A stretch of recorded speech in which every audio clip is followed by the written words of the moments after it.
Adam here with Brooksaw Antiques. Today I'm going to remove the platen on this Olympia SM9.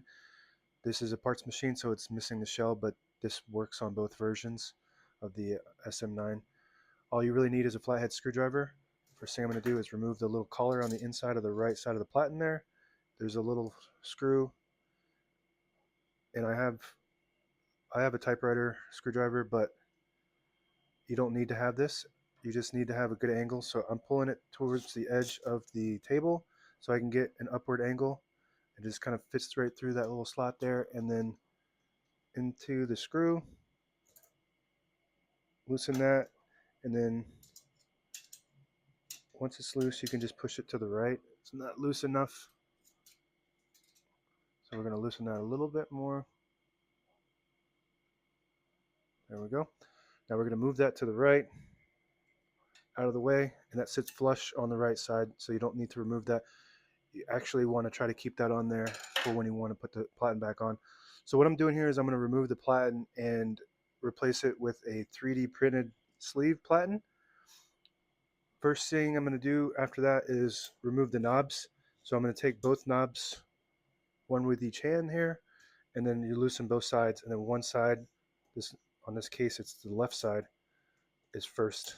So I'm just going to completely unscrew the left knob, and then I'm going to hold the line space return if it's on a number there, and then I'm going to remove the right one like that. Nice and easy. You don't want to force it. These are really tough machines, so it's hard to break these, but you still never want to try to force anything when you're working on typewriters. All right, so those are off. So now the platen just comes right off. I'm going to push the line space selector all the way back to disable that line space retainer. Pulls right off, and that collar is still tucked in there, and we're just going to keep it that way.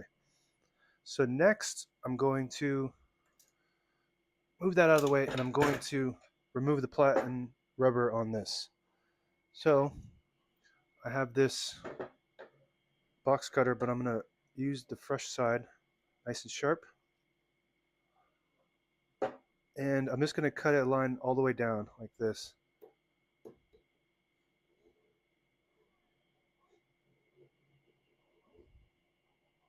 Now the platen core is made out of aluminum, so you want to be very careful putting pressure on that because you will dent it. So you can you could take a plier and maybe get the top part, but don't put too much pressure because that will bend. But what I'm going to do is I'm just going to cut another cut so I have an actual piece that I can remove, and then the whole thing should just come right off. So now I have that sleeve off, and this just comes right off. So that's perfect. You don't need any pliers. You don't want to use pliers because this is aluminum. This will bend, and if you have indentions in there, then you'll have a problem when you put the new platen on because it's going to have indentions and it's going to mess up the print. So this has a little bit of rust on it, so I'm just going to clean that up with a rag. All right, now we have the cleaned up core. It has some stains, but that's fine. And we have the beautiful 3D printed platen, perfect dimensions. It does have a seam by the nature of 3D printing, but you can only see it, you can't really feel it, and it doesn't affect the print. Took me a long time to get the dimensions perfect. It has to be perfect to feed the page properly and print. So we're going to just put it right over the top, and it's going to be really tight so that way it never comes loose. You just want to do it nice and slow so that way you get the positioning right. That looks good. Because if you have it too close to the ratchet, that ratchet won't spin. We're going to test that against. That's pretty perfect. This is an original Olympia platen on the right, brand new one on the left.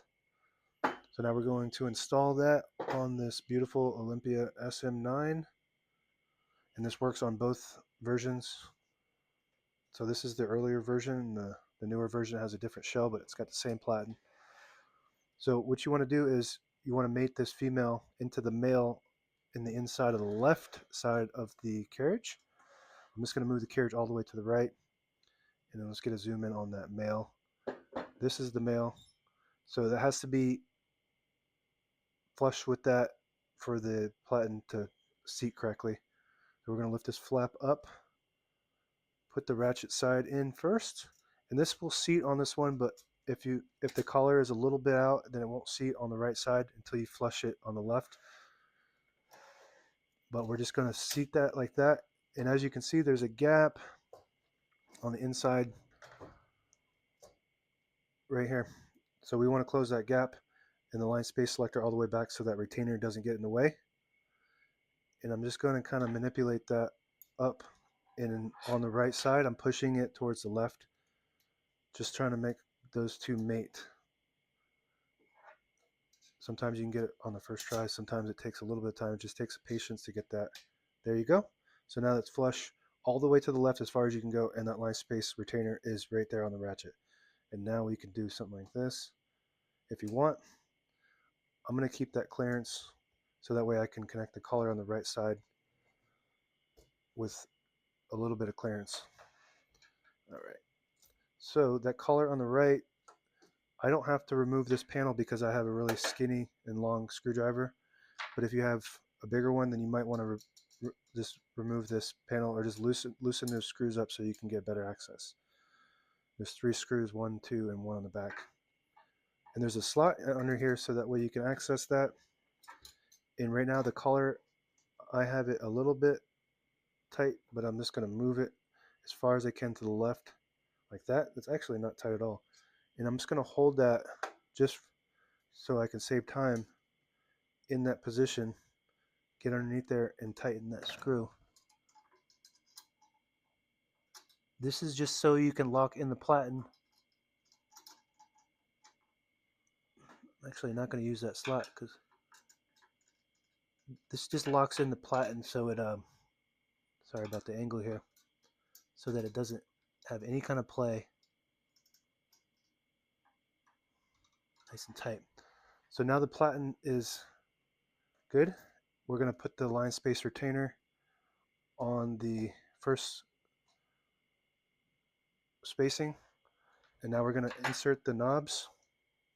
You can insert the knobs before you do that collar, by the way, but and the right one is the fat short one, and the long skinny one is the left.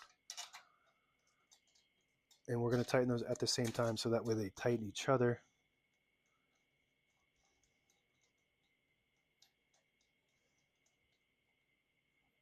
All right, good. And you just want to hand tighten those. You don't have to. Oops. So I'm just hand tightening them like that, just with my thumbs. You don't have to over tighten them, and then you want to check the return to make sure that works properly. Everything clicks and is good. So now we're going to test the print. We're going to test first to see if this feeds.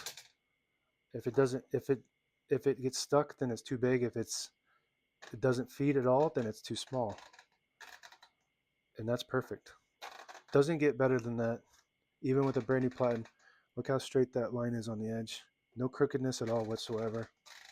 Perfect size. And it's not easy. It's by the 1/10 of a millimeter, maybe in the 100th of a millimeter size perfection to get this to feed properly. Okay, so now we're going to zoom in a little bit and check out that print.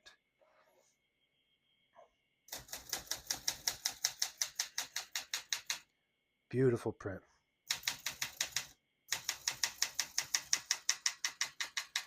Sounds like a brand new platen.